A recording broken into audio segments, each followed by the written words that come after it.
পুটি কেমন বিপদ করলো দেখো। আজকে পূর্ণিমার পুজো। দেখো এই পুটি, এটা ম্যানেজার। দাঁড়া, এটা ম্যানেজার বলবে, ম্যানেজার। আমি বলতে দাও, আমাকে বলতে দে। তুই চুপ করে থাক, তারপরে বলবি। আজকে পূর্ণিমার পুজো।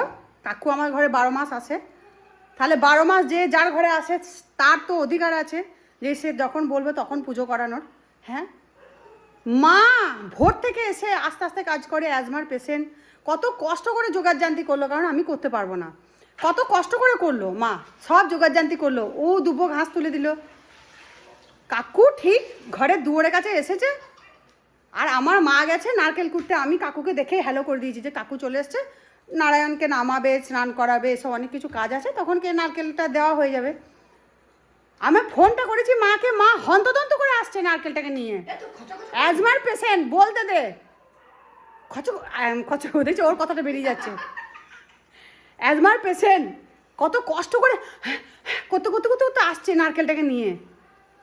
আমি বলছি কাকু কই? আমি কই কাকু? কাকু পড়ে আছে, দেখতেও পায় না চোখে।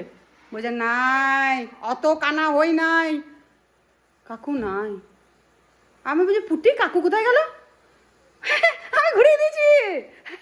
আমি বললাম ফল কাটা হয় নাই, চলে যাও, পরে আসবে, পাশের ঘরে পুজো করো গা।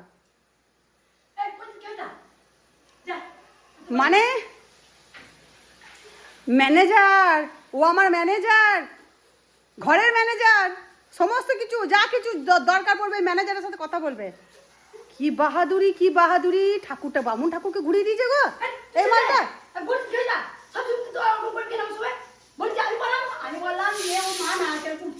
মালকে দিয়ে আজকে নারায়ণের পুজো করাবো, কোনো কথা নয়। মাল তুই পুজো করবি। আর বামুন পাওয়া যাবে? বামুন কোনখানে চলে যাবে? আজকে নারায়ণ সবাই পূর্ণিমার পুজো করাচ্ছে, আর এই কেমন ম্যানেজারগিরি করছে। আর আমি এখানে রান্না করে বলছি, আমি গ্যাস হচ্ছে যে তাড়াতাড়ি করে, এখনো কিছু খাই নাই, তাড়াতাড়ি করে পুজো হবে, আমরা দুটি খাবো, প্রসাদ খেয়ে জল খাবো, নি খাবো। কে বলেছে ওখানে এমন ম্যানেজারগিরি করতে? আমার ভাল লাগে না।